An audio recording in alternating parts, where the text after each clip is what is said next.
InVideo sur Radio a le plaisir d'accueillir Pierre Gattaz du château de Sannes. Bonjour Pierre. Bonjour. Alors tout le monde vous connaît comme dirigeant de l'ETI Radial, ancien président du MEDEF, ambassadeur de l'entreprise au sens large, des ETI également. Vous êtes aussi vigneron, alors ça on le sait un peu moins.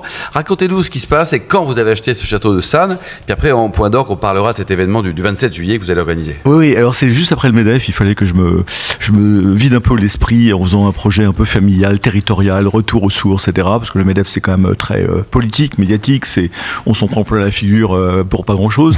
Bon, on arrive à faire des choses quand même, et puis il fallait que je fasse un truc rigolo pour, je me suis dit, 10, 20, 30, 40 prochaines années en famille, et puis territorial. Et je suis tombé sur un domaine en Provence, dans le Luberon, qui s'appelle le château de Sannes, où il y avait que des grappes et un vigneron, et il fallait tout refaire. Je me suis dit, c'est une formidable aventure.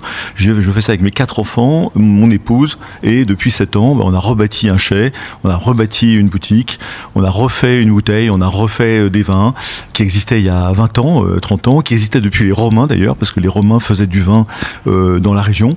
Les Celtes étaient présents aussi, donc voilà, on s'est dit tiens, il y a une belle histoire, c'est un beau terroir, c'est au sud de la montagne du Luberon, et on va faire du bio. Donc depuis 7 ans, on a fait tout ça, on a pris 2 ans de Covid, donc on n'a pas pu exporter, c'était compliqué. Mais vous avez passé les 2 années à Sannes? Non, pas du tout. Moi, je continue d'être, je voyage pas mal pour Radial, je fais plein de trucs, je vais tous les 15 jours, le jeudi, vendredi, samedi dans le vignoble. J'ai mon fiston Thibaut qui a repris la relève sur le commercial.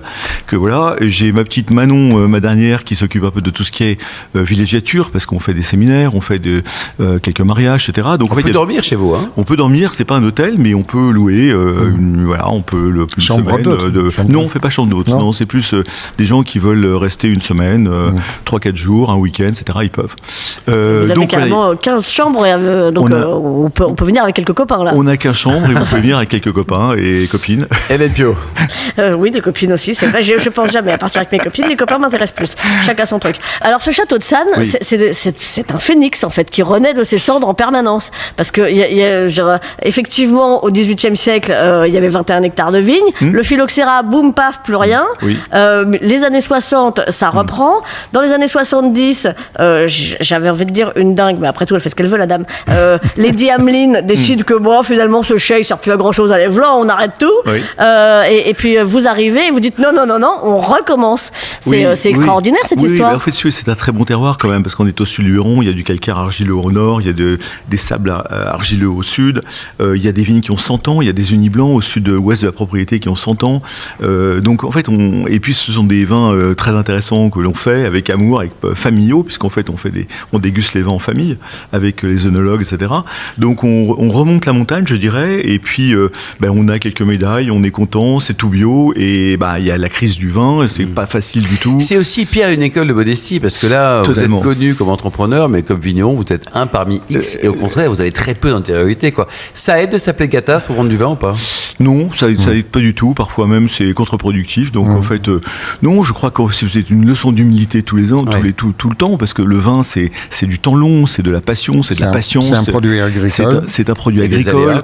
Ce sont des métiers du vin qui sont merveilleux. Donc moi, j'ai beaucoup d'humilité à faire du vin, et il faut l'avoir, parce que tout peut arriver demain matin, un coup de gel, un coup de grêle, il peut tout arriver. Donc c'est une leçon d'humilité permanente, et je trouve ça merveilleux, parce que c'est quand même une fière d'excellence française connue dans le monde entier.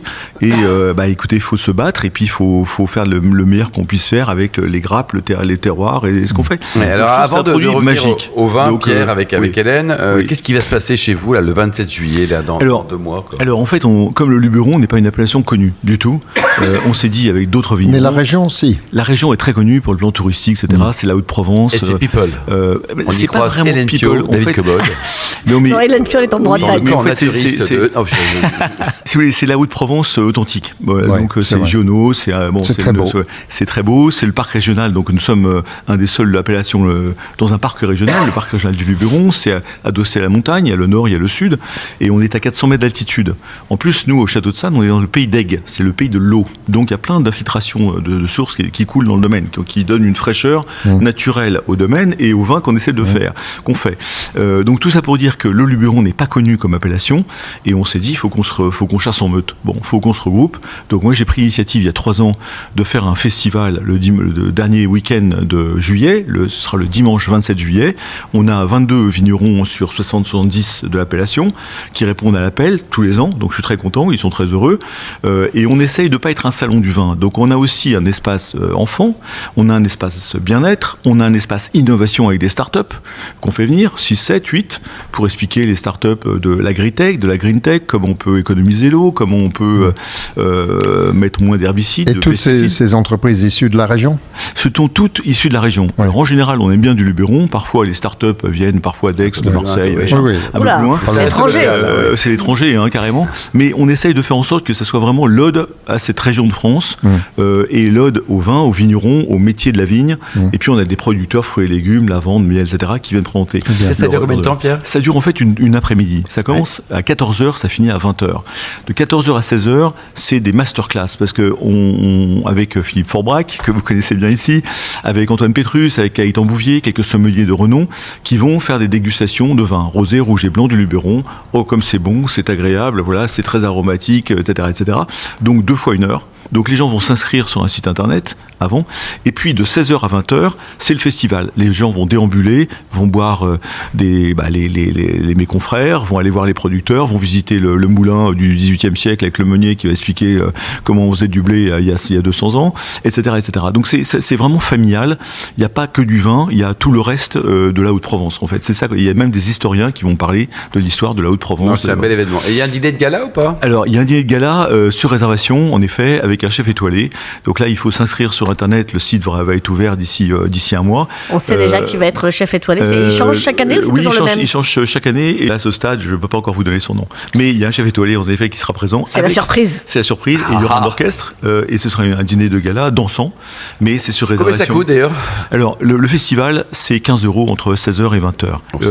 Pour participer au masterclass. Et les enfants ne payent pas, si ? Non. Les enfants jusqu'à 16 ans, c'est gratuit. Par contre, s'ils veulent déguster les vins, participer au masterclass, c'est 25 € de 14h à 20h. Et après, le dîner, c'est 90 €. Avec possibilité pour les entreprises de prendre des tables, autre chose peut-être ? Oui, absolument. Donc en fait, on a des partenaires qui nous aident. Bon, nous y serons. Mais alors, inscrivez-vous vraiment parce qu'on attend entre 650 et 800 personnes. Ah, c'est Absolument. c'est l'événement de site, référence. Hein. Voilà, le site sera ouvert prochainement, donc là encore, il fera se précipiter. Et ça s'appelle comment, le site ? Alors, le site s'appelle passionluberon.com. Et sinon, il y a sur le site du Château de Sannes, on fait aussi www.châteaudesannes.com. Il y a combien de N à Sannes ? Il y a 2 N-E-S. S-A-2-N-E-S, Château de Sannes. Et donc, il y aura un routage vers le site. Merci beaucoup Pierre Gattaz, Hélène Piot.